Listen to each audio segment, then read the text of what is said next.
Well, good morning. I'm Andy Johnson. Welcome to the day's edition of the program. This is AM Prime here on WESN, the content capital. Let's tell you what's coming down this morning.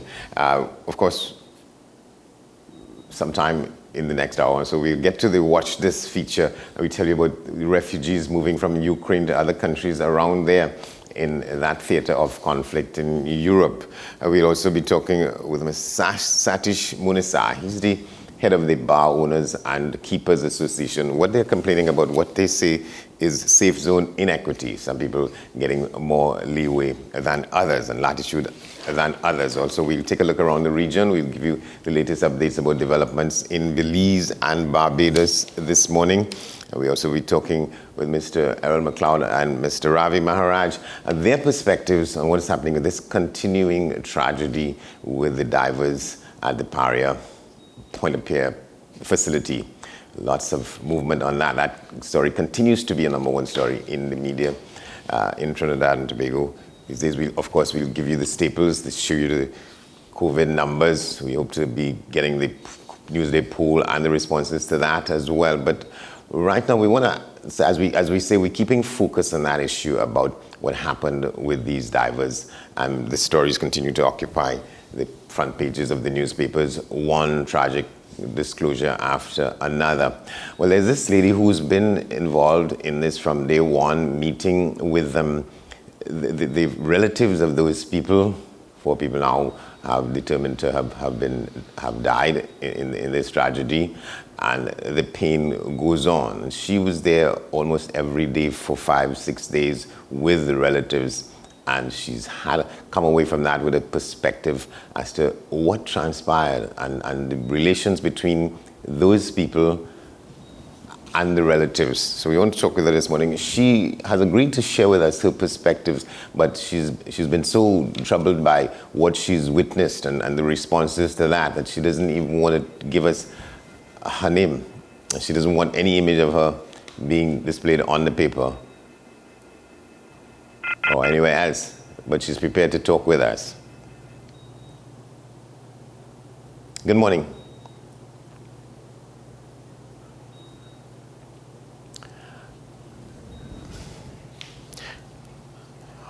All right, I think we're having some challenges making contact with her. We'll do that. We'll sort that out in a moment. But let's take you through the COVID-19 update for this morning. Of course, the new positive cases, the totally recovered patients, and the rest of it, the total active cases as we stand, and the number of persons in hospital. Let's show you what that is. Let's begin this morning. 103,162, that's the totally recovered patients. 21,892. That's the total active positive cases in the country as we speak. The death toll, 3,637. 128,691. That's the total positive cases reported in the country between March 12, 2020 and yesterday. And 546, the new positive cases reported in the single 24-hour period ending at the end of the day yesterday, 546.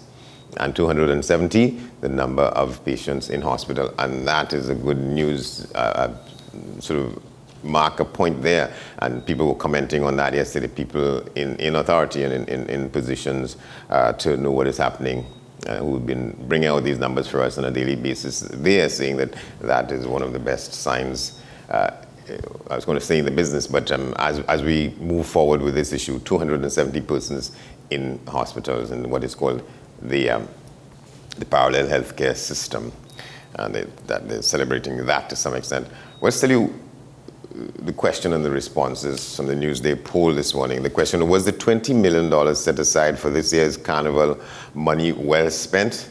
Reasons for your answers. And here are some of the responses. One is that, well, I saw the events were well attended. Artists and vendors alike were able to earn a living, and people were able to enjoy themselves after 2 years of lockdown. So yet, it was well spent given the situation. Another response, well, short, and I'm not sure if you call that sweet, but short. A resounding no, you see it there. Third response, yes, putting emotions aside, people do absolutely have a need to free up and have fun. And in this case, it was long overdue. There will always be others who need money.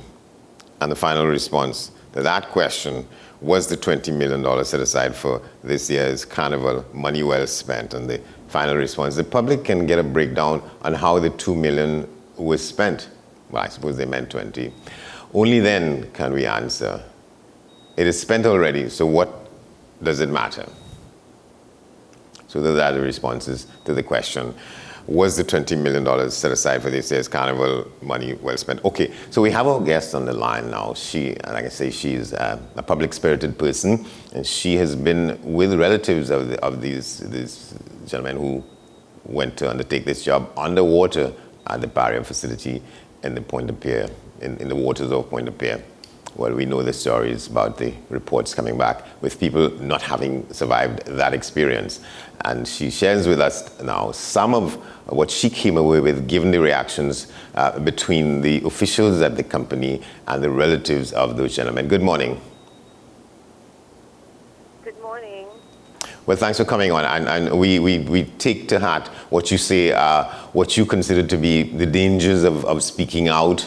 And you didn't even want your image to be shared. But we thank you for agreeing to talk with us, because this has been a traumatic and a difficult experience for a lot of people at various levels. So tell us what you can and what you are disposed to. Well, first of all, I mean, we started the entire, let's call it, the live videos at the event, or I don't even want to use the word event, at the site, because we realized that no one was sending this out to the public. The families were there in the car park, waiting, begging, pleading, and quite a few of us felt like no one was doing anything. So the live started and the public was made aware. Most of the public was very happy. What we faced there, most of us, some of us were relatives, some of us were friends, some of us were just co-workers of the divers. And what we experienced by the Parrier administration was something that I have never experienced in my entire life in any one of the industries that I worked in. The carelessness, the insensitivity, the humiliation, everything about it was just not right. And just like persons were saying, when there is a cover-up of anything, all the actions by the Parrier group indicated that something was not right and that there was something happening that they did not want to be exposed. I myself, from Saturday morning straight on until Monday night when they moved the bodies, I was there on site for the entire event from 4:45 in the morning until about 11 in the night. And most of what they were saying to the media and most of what they were putting up on Facebook and other social media was a blatant lie. Okay? There were no communications. There was one meeting with the family. After that, on Saturday night, I was communicating with a young lady in the Parrier office asking, what is the holdback on all of this? Why are you all taking this long? Why can't we find out anything? Why isn't anybody communicating with the family? Where's the communications officer? We had nothing, and they were quite rude in the way they spoke to us and very dismissive. So that's part of what went on. Yeah, you use some adjectives, uncaring and insensitivity. What might you say would be some of the examples of that?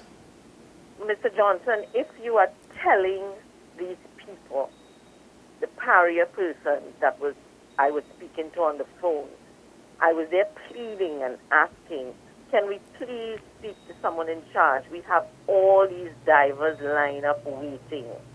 We had more than 6 small vessels, the boats, from fishermen, from the Cali Bay Fishing Association straight down to where that flower pot area is.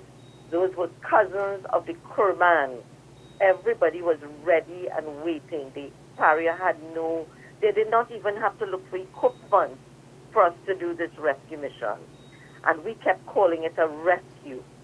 Now, I said it on one of the interviews. There's a difference between a rescue and a recovery. And based on when we spoke to the divers there on site, if you're going into rescue, it's quite a different mindset and quite a different operation. If you're going into recover, again, you think differently, you operate differently, and you go in with a whole different procedure as the divers, as we discussed.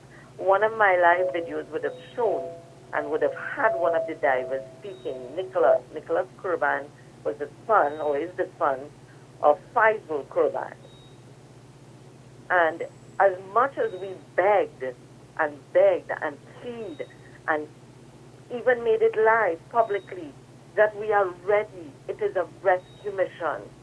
The young man, the diver, Michael, who saved Christopher Budram, indicated to us and said it very, very plain. We have time, we can pull them out. We all believed, and all the other experts who were there indicated that there's a chance that these people are still alive inside of that place.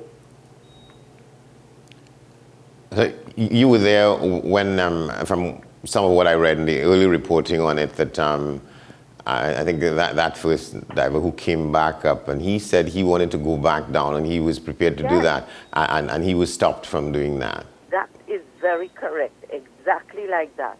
Exactly like that. He was stopped, and he knew he could have rescued everybody else. He knew it. I mean, these are guys who have been down there numerous times in their lives, numerous times. They said to us, they have worked down there more than 5 times already. Yeah. So why were they refused? Nobody could tell us that. Now, I listened to someone, I think it was Mr. Mustaq Mohammed, if I'm not mistaken, on one of his interviews, that he was indicating that they were trying to, it was a high-risk operation, and the lines were compromised, or whatever it is he said. I do not want to misquote him.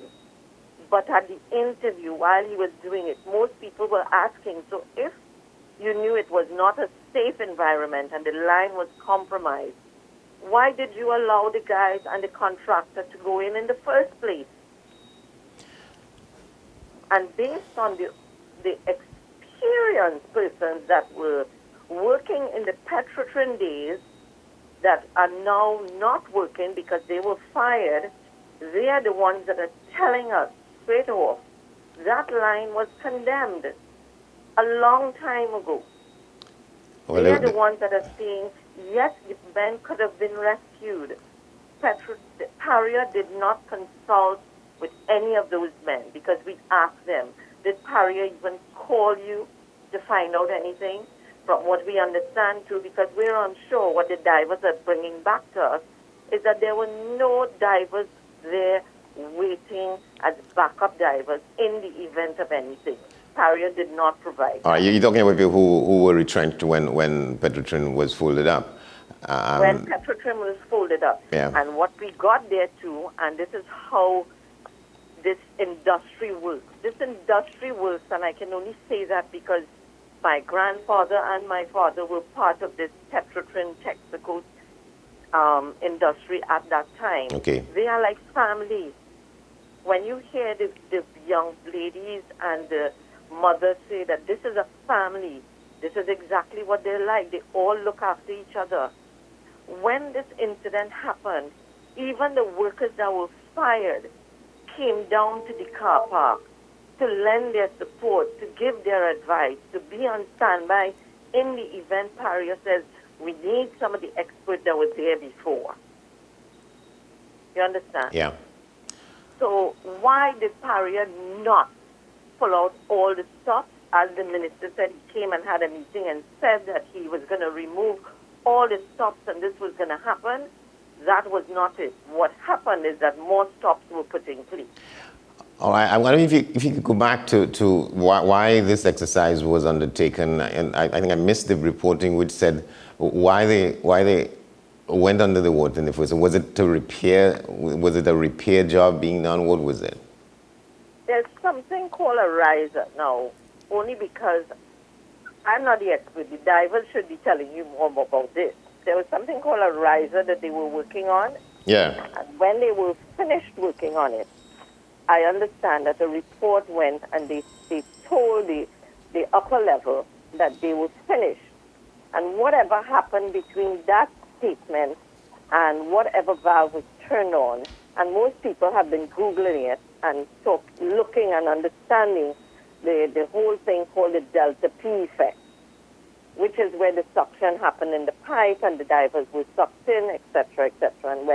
And just as the minister showed you on the television when he drew the whole thing, is what the divers drew for us on a rough sketch on a paper, because they were trying to explain to the others who were there what exactly happened. Right. And I have a question from a colleague of mine who's seeking some answers, some clarification, at least in his mind.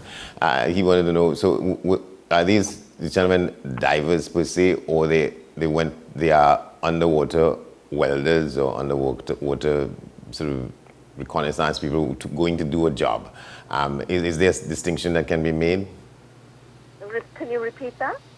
Are they divers essentially, or they are underwater welders or repair people? These are internationally certified divers that went down there to do this type of work. This is the industry in which they work with, and they have had years and years of experience doing this type of work in the energy sector. Yeah. Yeah, all right. And another question. So you were there in the beginning of the reporting on this story, the narrative about the residents, the relatives and other concerned parties were kept outside the company's gates and talking, talking Mr. with... Johnson, these relatives were left in a car park. And that is the part that I was more particularly concerned about. Were left in a car park with absolutely zero support from Paria or anyone in Paria. We had no facilities. The OWPU, Mr. Roger, and his team were there constantly with us until Monday night, and we had nothing. Mr. Roger provided all the facilities like the portable toilets, tables, chairs for them to sit on. The persons in the public brought the food, drinks. We had a lot of support like that coming in from the public, and that is how we managed. No communication was the biggest problem at the time, because the families were distressed. I mean, we have one young lady up until last night could not even, as they say, catch herself, because they did not find the fourth body up until last night, 10 o'clock. Because I had the young lady calling, begging, can we go there today? Can we try and get somebody to tell us something? We had numerous promises, which we were told Mr. Mustak was coming to speak to the family. He never did. I do not want the public to go away with the lies that was given by Paria, saying that they communicated with us. They did not. There was no trauma counselors provided for these people, as they indicated, as Minister Young indicated in his press conference. You mean even now that has not been the case, even as we speak? Up until now, Mr. Johnson, and I was at one of the young ladies' home last night, no one, and I mean no one, visited the family or even indicated by way of phone call, even asking them if they're okay. Nothing. Absolutely nothing. Okay, I'm trying to remember his name. The first gentleman who came up and wanted to go back down. How is he dealing with the fact that, or how has he been? That was his father that died. Right. So how is he dealing with the fact that he wanted to go back down? He felt certain that he could have brought up There's some a of lot that. of anger and a lot of hurt. Because remember, as a diver, one, they're risking their lives in the first instance when you go down there. Two, his anger and his disappointment maybe and his trust and everything would now be broken because they are risking their lives for Paria. So when they go down there, they expect Paria or management or whatever to also hold their end of the bargain where you ensure that we are okay should something happen, that you have everything in place for us. It is quite disappointing that when this happened on Friday, the OSHA bodies were not down there trying to say what is going on here, what did not happen, what did you not have in place. To what extent do you know whether any of that part of the process has been initiated even now? Nothing from what we know and what have been told to any of the family. Nothing like that. No OSHA representative or anything has called any member of the family, any members of any of the families. I should be visiting the Henry's family today because it is what it is right now. And Paria continues to use the media to give false information. And I think that is making the situation even worse. All right, well, okay, we have to go on. We want to thank you very much. But just give us a sense of what the state of mind is of Mrs. Kerban. The state of mind of? Mrs. Kerban at this point. Mrs. Kerban is holding out a bit better. I mean, she has a lot of family support and other prisoners around her, but the shock is still there. I mean, Mrs. Kerban has lost her husband that she was a marriage that was 33 years old, and that is not an easy thing. She looks at two wonderful sons who are very qualified as divers in front of her every day, knowing that these three men in her life were divers, and now she has lost one. The one young lady that is not doing well is Mr. Nagasa's wife, Vanessa. And she has not been able to come out of it because that is the body that we believe they did not find. Or it has been confirmed that is the one they did not find. And she cannot find closure. But so that's but you said somebody's the last body came up sometime at 10 last evening. That's that person? I read it this morning very early, and that is yet to be confirmed. And if that is not so, then the public will know, because I am saying we cannot allow a large company like this to go without any consequences for this. There was a lot of things that was not right, not put in place. The practices were not held. And one of the expert OSHA investigators, Mr. Safraz Ali, who you would have seen an interview from, clearly explained a lot of things on Sunday, I think it was. All right. Well, thank you very much for talking with us on this. Thank you, Mr. Johnson, and I wish everyone a very beautiful day. And please do not let this drop and stay by the sideways. Let us continue to fight for these young men that lost their lives. Thank you very much. We're going to take a break. When we come back, we're talking with former OWTU leader and former government minister Errol McLeod, as well as Ravi Maharaj, who says that and he's going to point out what he says was the absence or the lack of crisis communications management on this issue. Mr. McLeod is calling for calm in this situation. Stay with us.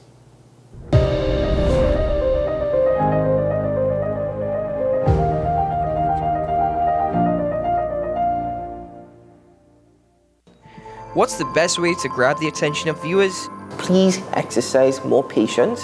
You have to be kidding me. Doing what we do best. I'll say at the very least it's a conspiracy of laziness against the people. Join me, Keaton Shaw. And me, Sean Michael Small, for Talking Point. Weekdays from 8 a.m. to 9:30 a.m. We go in-depth on the trending issues and engage the most controversial newsmakers as we get them to account to the people for their actions. You can't go to the government with nothing. You can't go to cabinet with an empty hand, with a wish. I'm glad that we're having this a sober, mature discussion. In the present situation, I expect a continuation of the chaos. Join us for the discussion, Mondays to Fridays, only on WASN, the content capital. People really want to know, what about me? Where do I fit?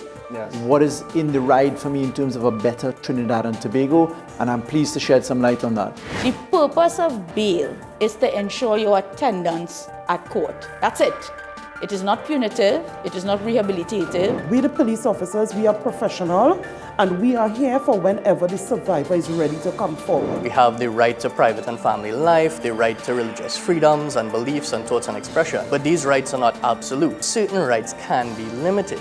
The law is to govern the whole, is for all of us in public.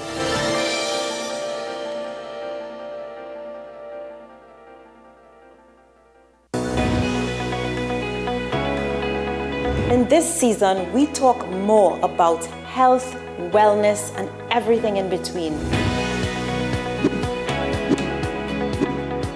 I am so excited to share with you everything about health and wellness so that you can design the life that you've always dreamed of. Join me here on What's Up Doc.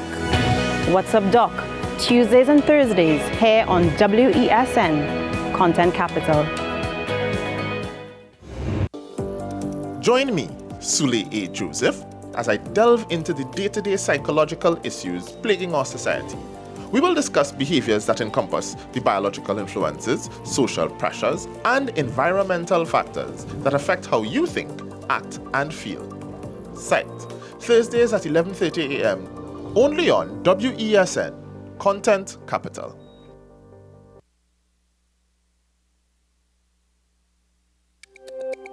Every word, every line, every paragraph depicts a real moment in someone's life. A father, a sister, a mother, a brother. We at Newsday are dedicated to you, the people, and through independent, unwavering journalism, strive to always bring your stories to life. Because your stories are more than just words. Newsday, independent and credible.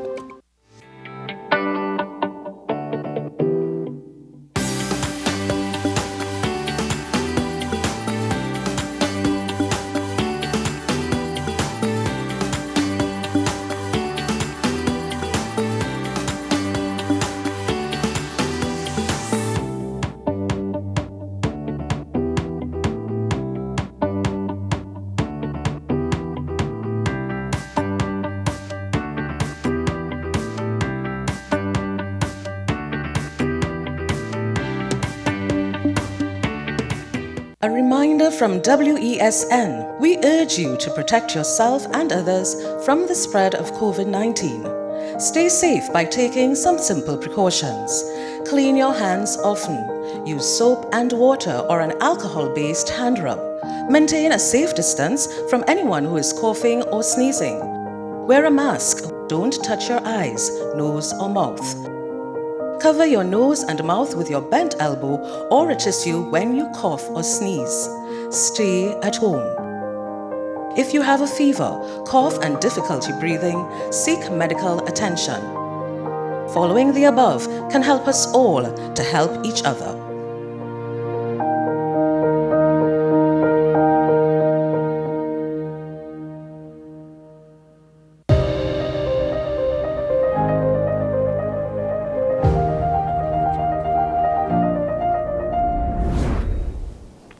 Welcome back. Well, we're going to be joined now by Mr. Errol McLeod, former President General of the Oilfields Workers Trade Union, in fact, retired President General of the union, and also former government minister in the administration between 2010 and 2015. He was reported on a radio station news program yesterday as saying that he was calling for calm in the situation. There's a story in the paper this morning in the Express headline, "Accidents can happen if you aren't careful." It's in quotes and it's attributed to him. He says he's taking a few minutes out of his walking time this morning to speak with us.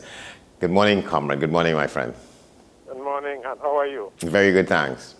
We have both been laboring for a long time. Yes, but they say the vineyard is good, or at least in your case it was, and I'm still there to get to the end of mine. But thank you very much for agreeing to share some moments, some thoughts with us on this. So the headline I heard on the radio station yesterday said that you were calling for calm in the situation, and I want to ask why. Well, I don't know that we will be solving problems at this time, given the very critical situation in which we find ourselves. If we just making noise and not getting any place. Yeah? Yeah. There are people who are grieving because their breadwinners and their loved ones are gone. There is still one body to be found. I don't know if they have found it yet. And I felt that the conversations and so on were not attended by a greater sense of responsibility. So I thought that I might say that we owe it to those people who have lost their lives, their families, and so on. Of course, we owe it to an industry that has been subjected to, that has been subjected to breakage, if I might put it that way. Yes. We owe it to all of these things to conduct an investigation to see where we have faltered, to see where we have been making mistakes, to see where there has been negligence, whether criminal or otherwise, and make the kinds of recommendations and ensure that those recommendations are implemented so that we do not have the same thing happening again. Yeah, you're talking about the responses to it from various sides, right? You're saying that Yes. there's more heat than light, as people might want to say. Yes, I think so. And well, I am old school, they might say. I am old school, but I learned from the best, I think, and I learned that accidents do not just happen. Accidents are caused either by human failures, errors, by conditions that are existing without notice, by failure of infrastructure, and all of these things. And you need really competent people to do the kind of investigation that is necessary. And you do not, in my view, you do not suggest, I don't think that responsible people are supposed to be suggesting that a member of the aggrieved families be put on the investigation team. I mean, that is to be dancing in ridiculousness, I want to suggest. And I have every respect for the aggrieved families. But all of us in Trinidad and Tobago are supposed to be aggrieved because of what is happening in the place. And you are going to be removing every little bit of objectivity from a person who is so directly involved by this thing that has taken place. So you need really competent people who are going to get to the source of the issue, and that is what we should be expecting. Yeah, there's also a call for the removal of the board and the senior management. Now, I don't know if that is going to be a good tactic. If you fear that there is going to be complicity, if you fear that the board is going to interfere with this thing to remove important evidence and so on, you need the board to be there so that they can face the investigation committee, which we are told is going to be independent. And I will want to give that a chance to prove that it is in fact independent. Right? So if you send away the board now, won't you be sending away evidence and information that would be necessary to our arriving at some conclusion that is really true, and that will serve the purpose of ensuring that tomorrow we do not have the same kind of accidents taking place or the same situations that will cause accidents. You think too much of what is being called for, it's this tendency to go immediately for the jugular rather than to be more measured in what we want to get at and how we want to get at it? Well, if you go into the jugular, you want to ensure that it is the jugular that is guilty of whatever. You just don't jump and begin to squeeze throats and so on. No, you have to have the evidence. You have to have the information. Yeah, and none of this you would say is attributable to I suppose the gut-wrenching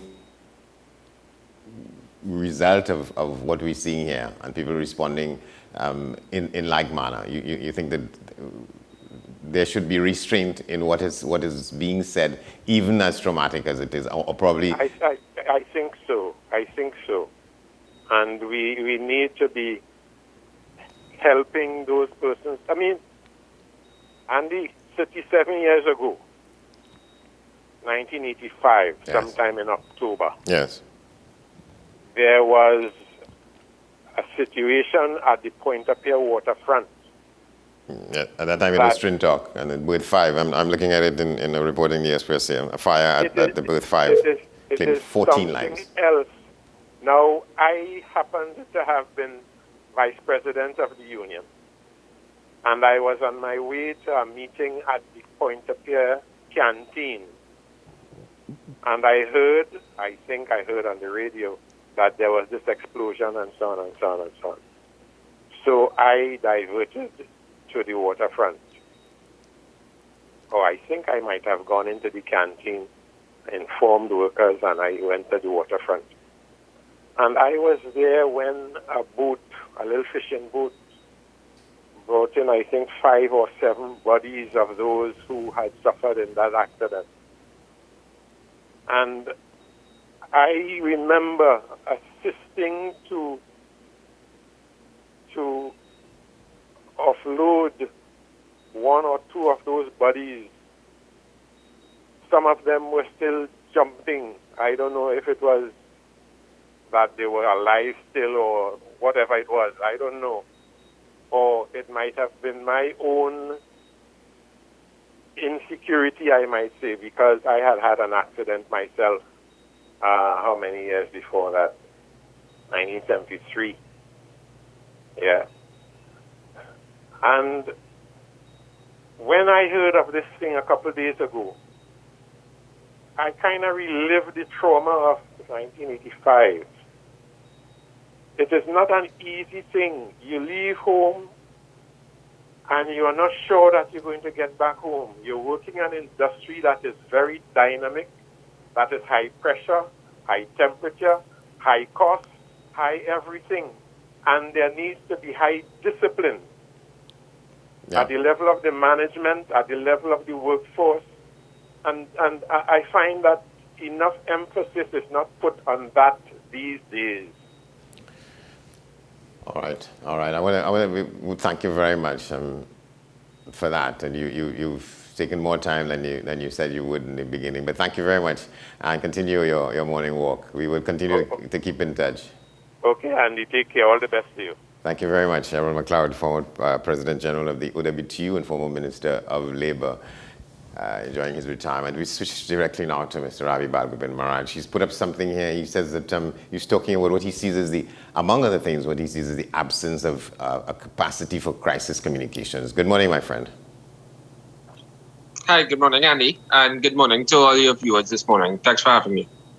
All right, so let's get into it. You put up this thing saying that from what you had seen to that point and probably even to now, there was this absence of a capacity for crisis communications, which was in dire need from the beginning of the strategy unfolding, correct? No, absolutely. And when you look at the way that the Paria management handled the entire crisis, right, where they were leaving the families of the victims out of the loop, where they were not responding to calls from either the media or from public officials like the opposition and other persons who were concerned and who were trying to offer any type of assistance that they could. You know, they kept the entire matter closed. They kept to themselves, and they really weren't delivering information as timely as you would have wanted, and in a manner that would inspire any confidence from the people of this country regarding their efforts to rescue these 4 individuals. And the thing about it, I mean, you look to other crises in the past, and one of the most prominent ones is the Chilean mining accident in 2010. And you would see it was 33 persons who were trapped underground in a mine for 69 days, right? And the way that the government in Chile handled it, you know, they not only allocated their own resources. I mean, the entire rescue project amounted to about $20 million US. You know, but they asked for assistance from other agencies. NASA from the US went in and was very crucial in delivering a way for them to rescue the miners. And you look at the way that Paria handled the incident, keeping to themselves, as I said before, and there seems to not have been any communication with any external organizations. You know, they could have gone to BP, they could have gone to BHP, you know, because these companies have a greater capacity for offshore management and such. So, you know, they may have been able to lend some assistance wherever Paria was falling short, you know. But again, we see that Paria wanted to keep the entire matter in-house, and they wanted to isolate themselves. And that is what has led to all of these conversations now cropping up about whether or not there was mismanagement or poor management in the way that they handled the entire crisis.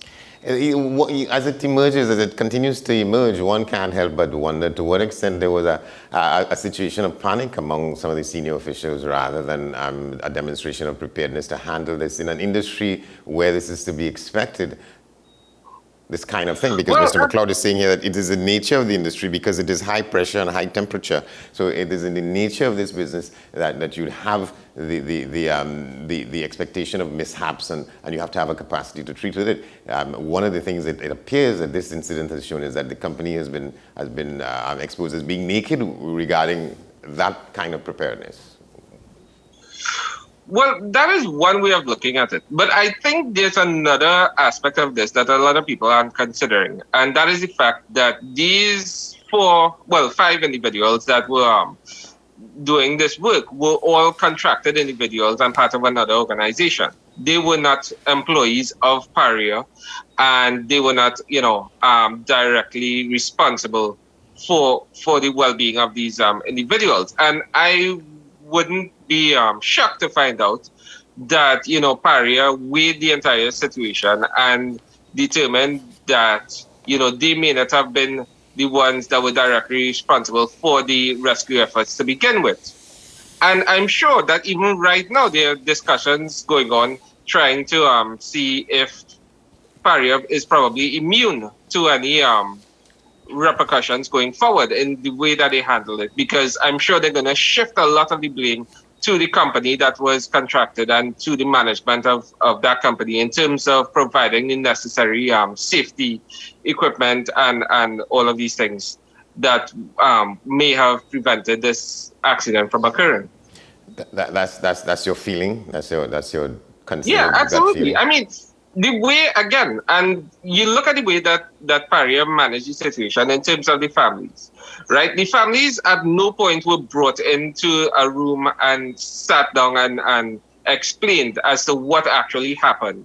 And then I don't understand how this came to be, but on Sunday evening, you have a public press conference where the chairman and other officials of Paria go on television to announce that they believe that these 4 individuals are deceased. They believe, because that's the point I'm making in my note here. Of oxygen. That's the point. And the families hadn't been informed at that point. They would have only learned this information through a television or someone calling them up and telling them what they heard. and that is unacceptable in these types of situations. But again, this leads me to believe that Paria was acting, on the belief that because these individuals were not employed by them, that there was not a responsibility by the company to secure their well-being.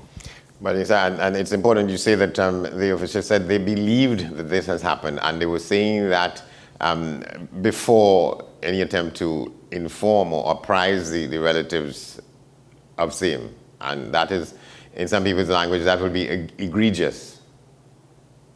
Absolutely. And I'll tell you something else that I thought about, and it hasn't really entered into the public conversation regarding the matter as well, is that while the effort should have been on rescuing these 4 individuals, and it should have been, at the forefront of everyone's minds, I think that there was also an opportunity, or maybe a missed opportunity, where solutions could have been found where oxygen maybe could have been passed to them. You find a way to get oxygen to them. You find a way to seal off the chamber so that, and regulate the pressure.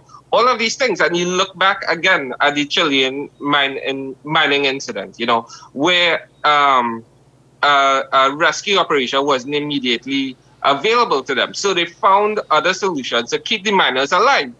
And I don't think at any point in conversation with the Paria officials that ever actually came up. The entire conversation appeared to be surrounded around whether or not we can get these people out alive, or whether or not we can flush it. Because again, Paria seemed more concerned with protecting the equipment and protecting the pipeline itself rather than rescuing these individuals. Yeah.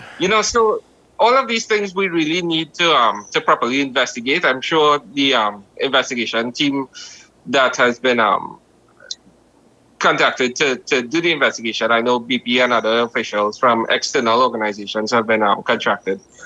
The thing about it, once this is completed, I intend to file an FYA if all of the information isn't put out into the public, to try to get the information and try to disseminate it to the public and to the families so that they can get some closure. All right, my friend, thank you very much for talking with us on this. Ravi Bhagavan Maharaj, watching the situation from his vantage point. Thank you very much. Well, we switch quickly. We take a look at or insight into what's happening in the region. We start with that as we head up to the news at 7 o'clock. We look at Belize, where there's this gathering of CARICOM leaders for this intersessional meeting. Let's take a look at what is coming out of that as they began.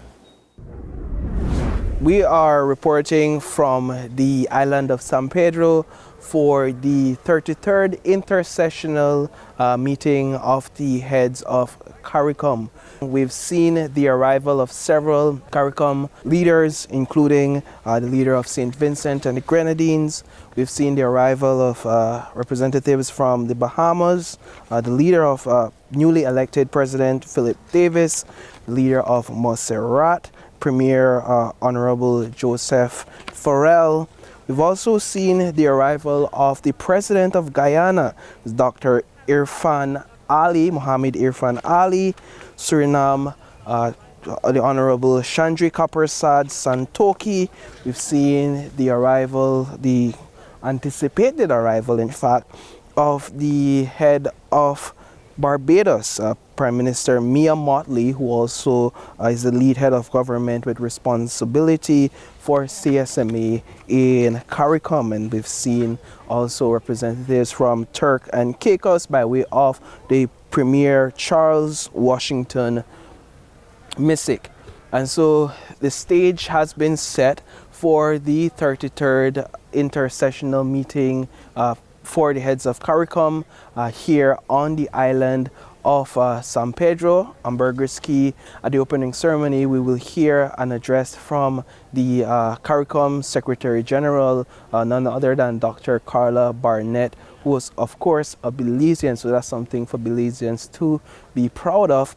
We'll also hear an address from the outgoing chairman of CARICOM, as well as the incoming chairman of CARICOM, who is also none other than Prime Minister John Briceño, the Prime Minister of Belize. And directly, immediately after that opening session, we will be the heads of government will immediately engage in those intersessional meeting discussions, and there's a wide range of topics to discuss. The heads of government for CARICOM meets twice a year, and this is one of those meetings. This is, of course, the first in-person meeting since the onset of COVID-19. So that's an important thing to note, that these heads of government, that they have been meeting for some time virtually, and this is the first time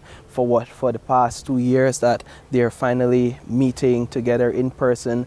Those intersessional meetings will conclude on Wednesday with a press conference on Wednesday evening, and then on Thursday, CARICOM heads as well as SICA will be meeting together to have their meetings.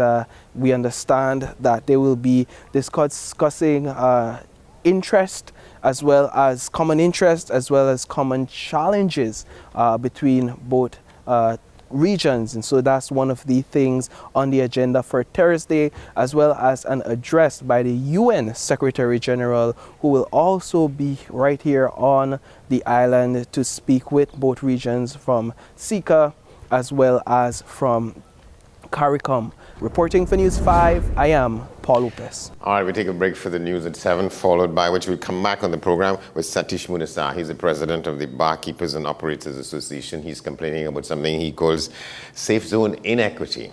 Stay with us. This is AM Prime on this Thursday morning.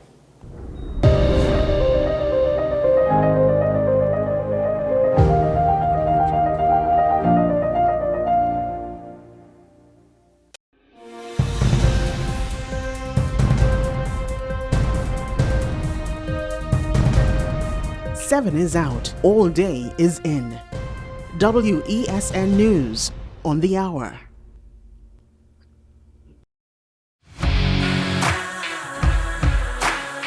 Every day, we communicate through stories. Stories of ourselves, our challenges, our goals, our experiences, and our aspirations.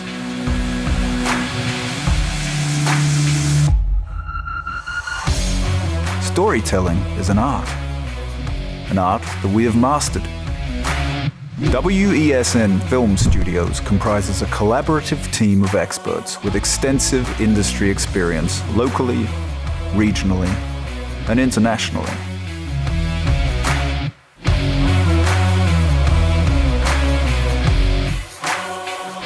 The ability of your business to successfully communicate with your preferred audience depends on the strength of the stories you tell. Your vision should be communicated in a high-quality, professional, and creative way.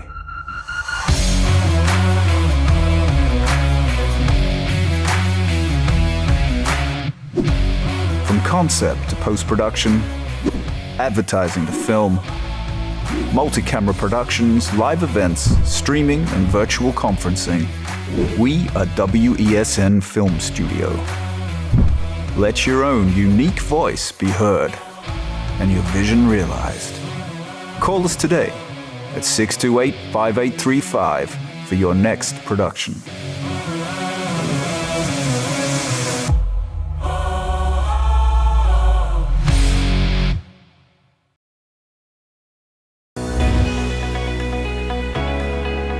In this season, we talk more about health, wellness, and everything in between.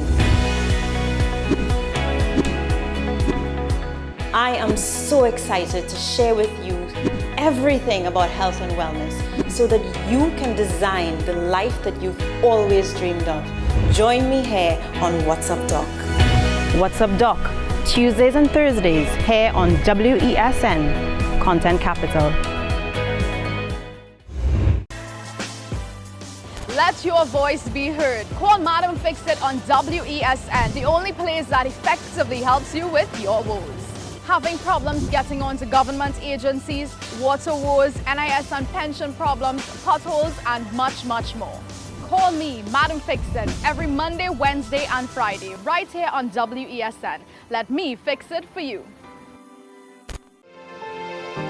Burning questions, urgent topics, welcome back to One on One, the show where we tackle the most current and pertinent subjects that are affecting all citizens, where we ask the hard questions and have in-depth conversations. What separates One on One from other talk shows is that the conversation stems from a younger perspective on topics that affect the fabric of our society. One on One, Wednesdays at 10 a.m. on WESN Content Capital. Join me, Sule A. Joseph, as I delve into the day-to-day psychological issues plaguing our society. We will discuss behaviors that encompass the biological influences, social pressures, and environmental factors that affect how you think, act, and feel. Sight, Thursdays at 11:30 a.m., only on WESN, Content Capital.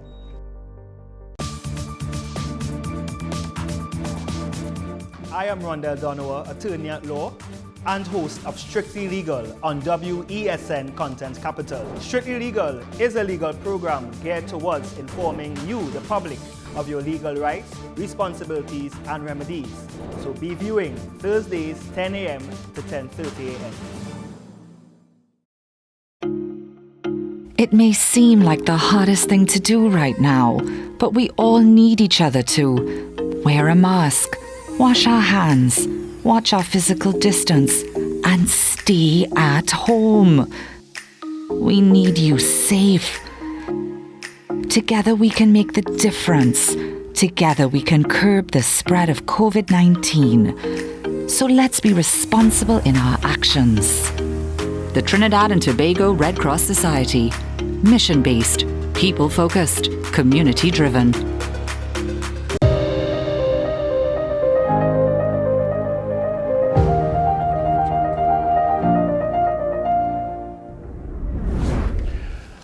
Welcome back to the program. We're joined now by Mr. Satish Munisa. He's the president of the Barkeepers and Operators Association of Trinidad and Tobago.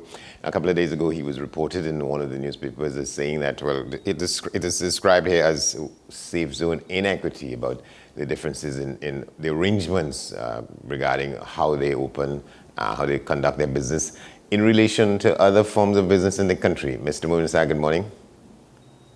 Good morning, Andy. Good morning, Trinidad and Tobago. All right, good to have you. Well, begin to lay out the case that you're seeking to make then, as what we describe at least as what you're saying is a safe zone inequity. Yes, what we have seen over the weekend at the Taste of Carnival event, this is something that we are not against. We agree that yes, we need to move on and we need to learn to live with the virus. So events such as this with vaccinated only persons should happen, but at present, the Safe Zone initiative for bars and restaurants are at 50% capacity. So we are being suppressed, restricted, and penalized for doing exactly what happened at these events. So what we are saying that this shouldn't happen. It should be equity across the board. So that's why we are asking for a full 100% capacity back at the bars and the restaurants.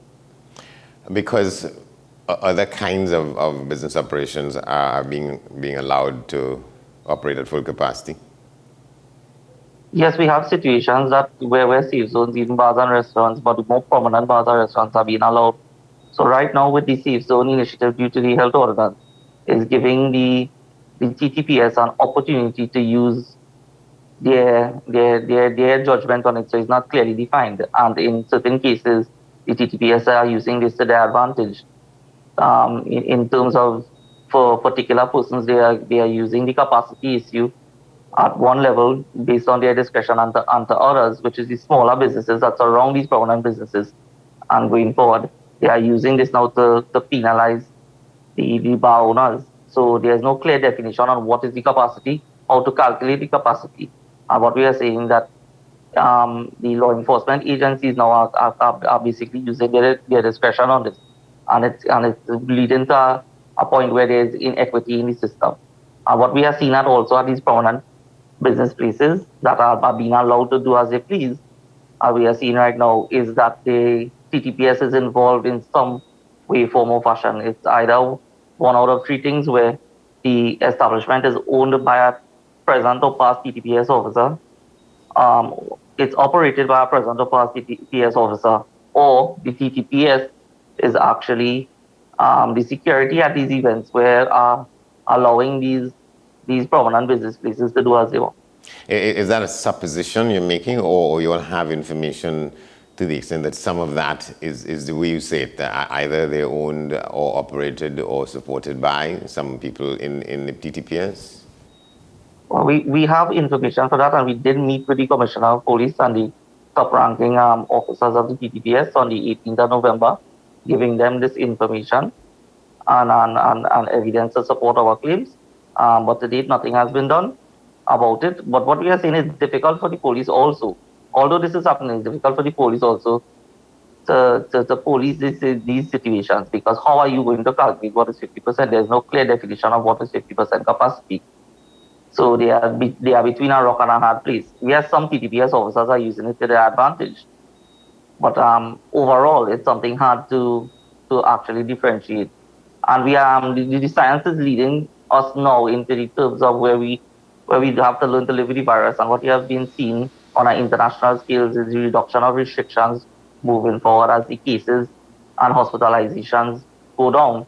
So what we are saying in moving forward to some sense of normalcy, there's 100% capacity with fully vaccinated persons only at the safe zones is something that, based on the science and with the situation that we have here in Trinidad with the enforcement, is something that we need to do, and now is the time to do it. You're saying that there's no means by which, on a general basis, we determine what capacity is, and what is full capacity and what is 50%. So, in your case, how is it determined how many people get to remain inside? Well, right. So this is the situation. The health ordinance says 50% capacity, but there's no way or no calculation, no way to calculate the 50% capacity to come to a definite answer. So it's up to the officers of the day to use their discretion on the 50% capacity. And there are officers now who are using this to penalize bars and using it in the wrong way. And in other situations, there are officers who are turning a blind eye to it due to some sort of affiliation to the establishment and allowing these establishments to do as they please. So there's no clear way of doing it, so which creates the inequity, as we have seen with the case of carnival events, that those events were at full 100% capacity, no social distancing and so forth, while bars are being basically penalized for nowhere close to what we have seen happen. And what we are saying, we are not saying that anything, that we are against anything like this. We are saying that we are we are for this, but we need to do it across the board. We cannot have it in events and not have it at the other safe zone location. So if we are going at full 100% capacity in events, we need to have it across the safe zone initiative.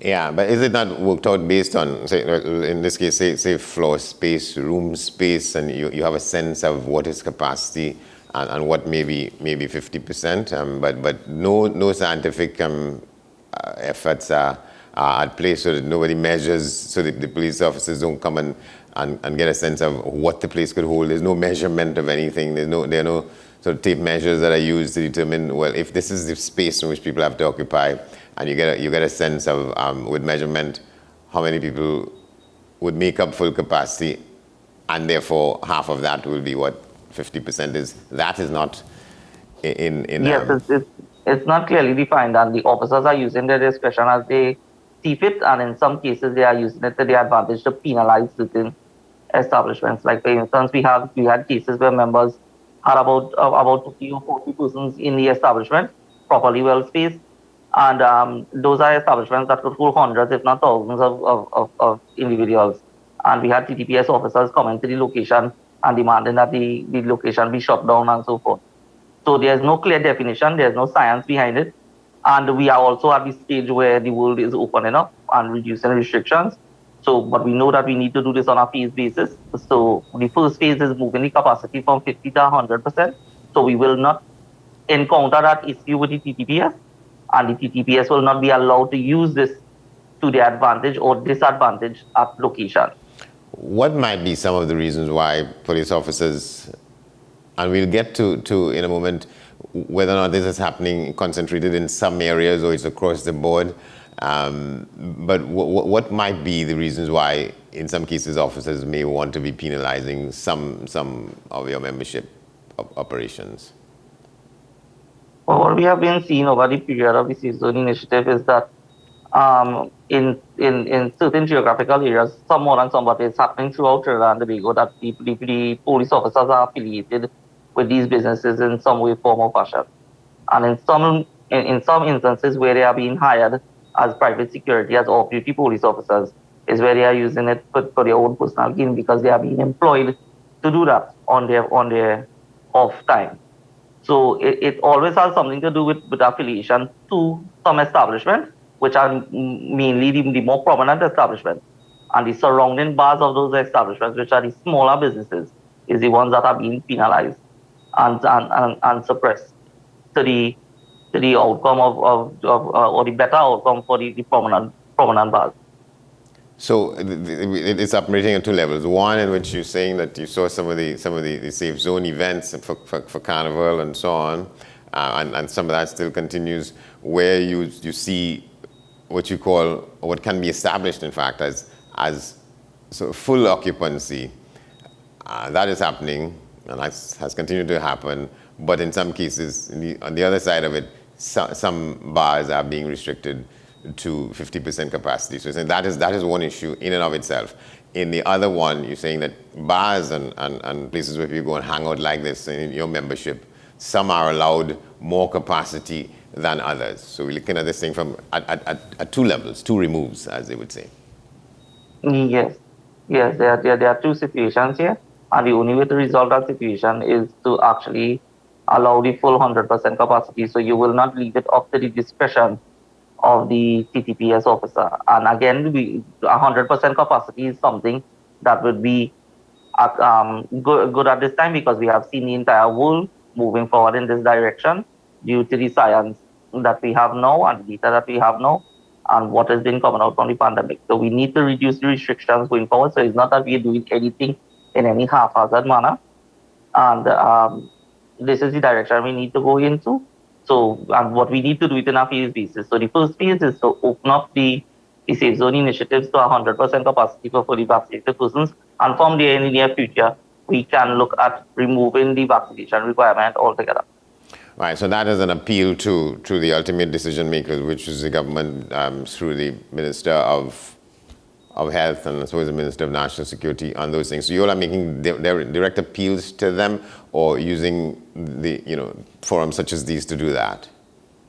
No, we have written letters to the relevant ministers, the Minister of Health, the Prime Minister, and so forth on these matters. So we are waiting the outcome and a response from them considered.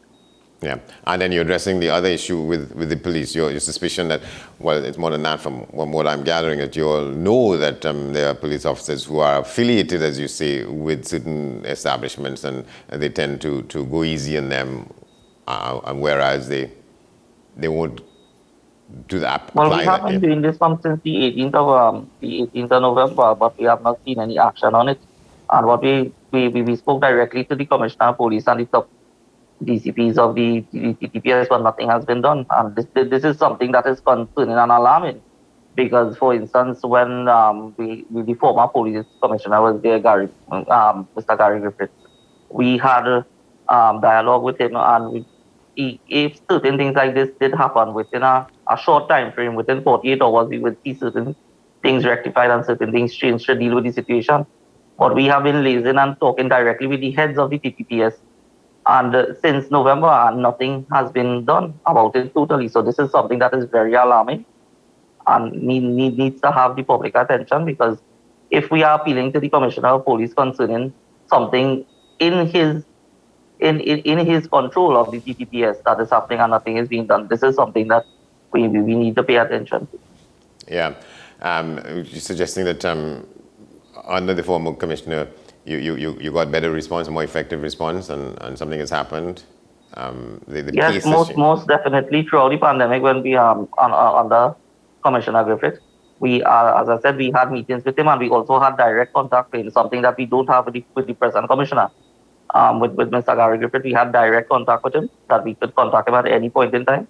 And once as we bring something to his attention, he would surely look into the matter and it will be dealt with in 48 hours. This is the experience that we had with Commissioner Griffith, but the experience we are having with Commissioner Jacobs right now is that we have been trying to liaise with him, we have met with him, give him the relevant information and so forth, and absolutely nothing is being done. So this is an alarming situation when it comes to the TTPS standpoint. So this is sort of like a public appeal to him once again, you would say? Yes, we are trying our best to do what is right and liaise with the relevant authorities, but it's up to the authorities to act. And right now we are not getting any action. Yeah. Just to broaden it a little bit, I think when last we spoke, some months ago, you were talking then, or some of your members were talking then about the devastation of lives and families and businesses that you all were experiencing. That was in the height of the lockdown and so on, and some of what some of your members had to do to survive. How has it been? What's the state of recovery, as best as you could tell? Well, it's still a difficult situation. Yes, it's better for us now being that we are allowed to open. Before we were not allowed to run our businesses. So we are still allowed to open, but we are only allowed to open to vaccinated persons, which is basically 50% of the population.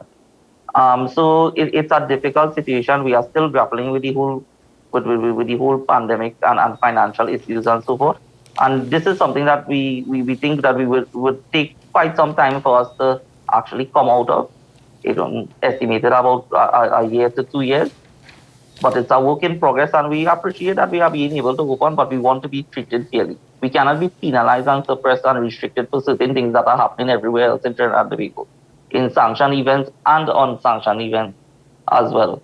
So we need to be realistic of the entire situation, and we need to move our policies and forward based on the science of what is happening around the world and what is actually the reality in Trinidad and Tobago. Because why would you penalize legal law-abiding businesses while the entire population is being able to do the exact same thing, and it's not being controlled in any which way, form, or fashion, in certain instances being encouraged by TTPS officers. All right, Mr. Munisa, thank you very much for talking with us on this. We hope that this helps to bring some relief and create a better situation for your membership. Thank you, Andy. Thank you for having me. You're very welcome. All right, Satish Munisa, President of the Barkeepers and Operators Association of Trinidad and Tobago. We continue our look around the region now. We go to Barbados, where the Prime Minister says her administration will be taking measures to brace for the possible impact of the unrest in Ukraine and Russia. Take a look at that.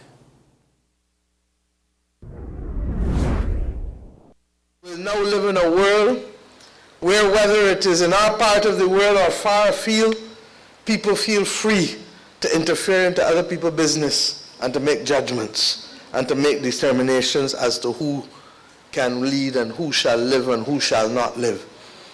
And that is why we speak today about friends of all and satellites of none, and principle meaning something. Because in the same way that we stood up as Caribbean people to protect the right of Venezuelan people not to have people interfere in their matters and to appoint a president who was not elected by the people of Venezuela, we stand up today equally to say that the people of Ukraine have a right to self-determination without the interference of others. And the principles that obtained in Venezuela 2 years ago are the same principles that obtain in the Ukraine today. And it is perhaps appropriate that I speak on these matters from Grenada, because more than any other country in the Eastern and Southern Caribbean, you too know that the days of the Caribbean Sea being the staging ground for the conflict between great imperial powers needed to have come to an end and must not be allowed to be resurrected at all, because the Caribbean Sea must remain a zone of peace for Caribbean people.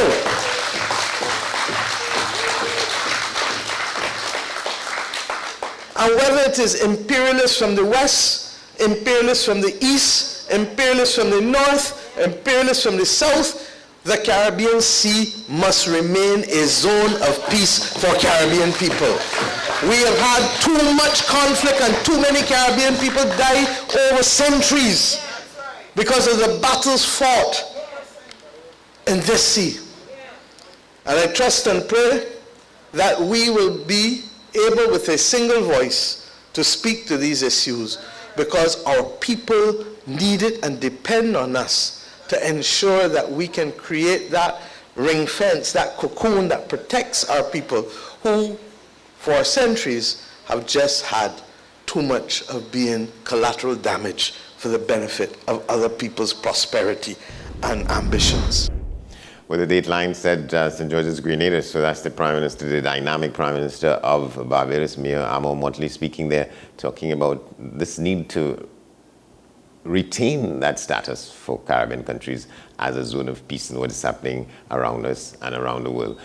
Here's more to come. We'll take a break. We'll come back in a moment. Stay with us.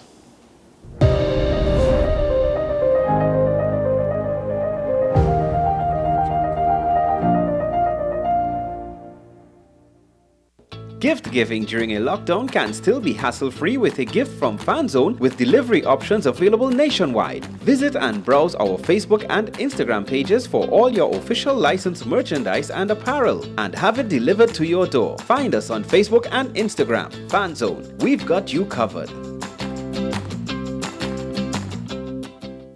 The best for your baby is at thebesttoys.com. From the best strollers, car seats, baby carriers, high chairs, booster seats, rockers, jumpers and bouncers, walkers, baby blankets, feeding accessories, bathtubs. Visit us in-store at Forces Flagship McLean. Shop online now at thebesttoys.com. Order via call or WhatsApp at 332-BABY. And remember, we have the best toys at the best prices. Let your voice be heard. Call Madam Fix It on WESN, the only place that effectively helps you with your woes. Having problems getting onto government agencies, water woes, NIS and pension problems, potholes, and much, much more. Call me, Madam Fix It, every Monday, Wednesday, and Friday, right here on WESN. Let me fix it for you. Burning questions, urgent topics. Welcome back to One on One, the show where we tackle the most current and pertinent subjects that are affecting all citizens, where we ask the hard questions and have in-depth conversations. What separates One on One from other talk shows is that the conversation stems from a younger perspective on topics that affect the fabric of our society. One on One, Wednesdays at 10 a.m. on WESN Content Capital. If you live with someone who's tested positive for COVID-19 and has to self-isolate at home, take care of them from a distance and reduce their movement around the house. Give them space, a designated space, and open those windows. If you have to be in contact, mask up, both of you. If you work, stay home from work and don't go out. Not even to the grocery or pharmacy. And remember, no visitors allowed. Limit the contact to limit the spread. The Trinidad and Tobago Red Cross Society. Mission-based, people-focused, community-driven.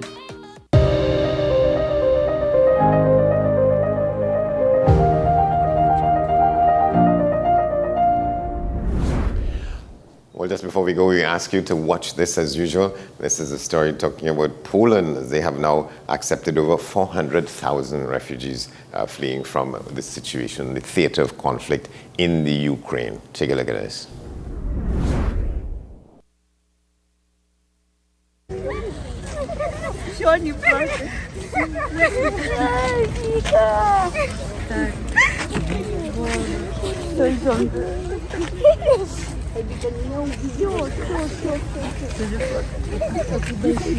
Dobra, patrz. Oni są Karolina jechać, posadzcie gdzieś na nas.